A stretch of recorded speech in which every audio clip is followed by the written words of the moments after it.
அன்பார்ந்த சகோதரர்களே, divine shalom ஊழியங்கள் மூலம் உங்களுக்கு தேவை ஆசீர்வாதத்தையும் வாழ்த்துகளையும் நாங்கள் தெரிவிக்கின்றோம். அன்பானவர்களே, புதிய மாதம் டிசம்பர் மாதத்துக்குள் நாங்கள் பிரவேசித்திருக்கின்றோம்.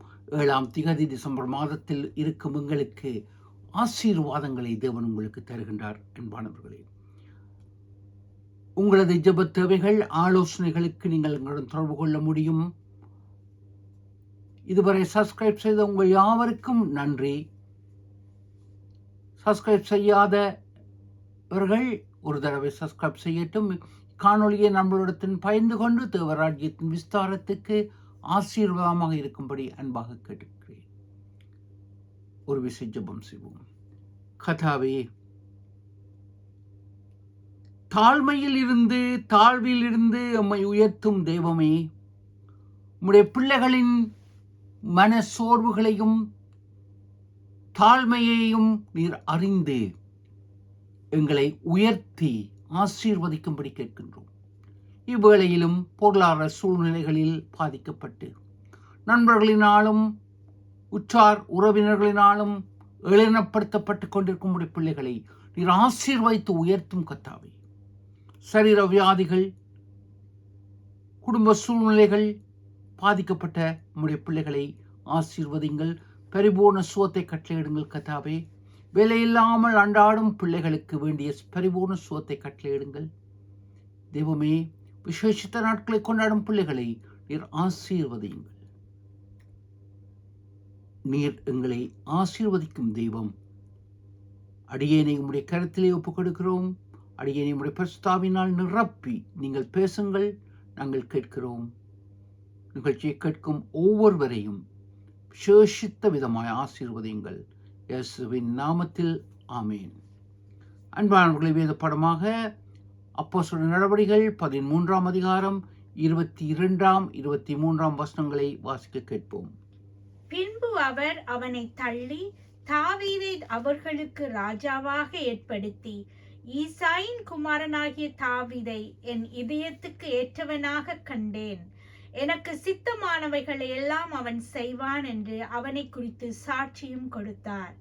அவனுடைய சந்ததியிலே தேவன் தமது வாக்கு தத்தத்தின்படியே இஸ்ரவேலுக்கு இரட்சகராக இயேசுவை எழும்ப பண்ணினார். அன்பார்ந்த சகோதரர்களே, இந்த வாக்கு தத்தம் இங்கே அப்போஸ்தலர் நடவடிக்கையில் எழுதப்படுகின்றது. பவுல் அவனை தள்ளி, சவுல் அரசனை தள்ளி தாவீதை அங்கு அபிஷேகம் பண்ணுவது மட்டுமல்ல, அவனை என் இருதயத்துக்கு ஏற்றவனாக காண்கின்றேன் என்று சொல்லி அங்கு அபிஷேகம் பண்ணுகின்றார். சென்ற வாரத்தில் நான் கூறுகின்றபடி அங்கு தாவீது பிறக்கும் முன்னே இறைவனால் முன் குறித்து தீர்மானிக்கப்பட்டபடிதான் அவன் பிறந்திருக்கின்றான். தேவன் அவனை ராஜாவாக, ஆசாரியனாக அவரை தெரிவு செய்து அவன் இருதயத்தை தேவனுக்கேற்ற இருதயமாக அங்கு அவர் உருவாக்கி இருக்கின்றார். வனாந்திரத்தில் ஆடுகள் மேய்த்துக் கொண்டிருந்த அந்த பையன் அரசனாக அங்கு மாற்றப்படுகின்றான். இது தேவனுடைய ஆசீர்வாதமாக இருக்கின்றது.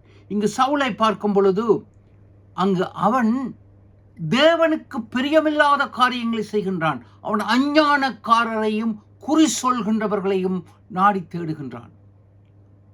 அங்கு அசுத்த ஆவியினால் தான் குறி சொல்லுதல் நடைபெறுகின்றது. எனவே தேவனுக்கு பிரியமில்லாத காரியங்களை அங்கு பார்க்கின்றோம். சவுல் செய்கின்றான். அங்கு 1 சாமுவேல் 28ஆம் அதிகாரம் 3ஆம் வசனம் முதல் 25ஆம் வசனங்கள் வரை அவன் குறி சொல்கின்ற மக்களை தேடுகின்றான். உயிருள்ள மெய் தெய்வத்தின் பிரதிநிதியாக இருக்க வேண்டியவன் உலகத்தின் அசுத்தங்களையும் அசுத்த ஆவிகளினும் பின்னாக செல்கின்றான். தேவன் அவனை தள்ளிவிட்டு தன் இருதயத்துக்கு ஏற்றபடி தாவீதை அவர் எடுக்கின்றார். இந்த புதிய மாதத்தில் உங்களுடைய வாழ்க்கையில் நீங்கள் தாவீதை போல ஆண்டவர் உங்களை ஆசீர்வதித்து உயர்த்த விரும்புகின்றார்.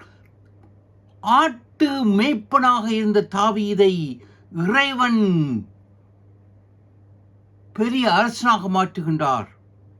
அதே வண்ணம் இன்று உங்களுடைய வாழ்க்கை தாழ்மையிலும் வேதனையிலும் வறட்சியிலும் வறுமையிலும் வேலையில்லா திண்டாட்டத்திலும் அங்கலாய்ப்பிலும் இருக்கின்றதா? தாவீதை உயர்த்திய அதே தேவன் உங்களை உயர்த்த சித்தம் கொள்கின்றார்.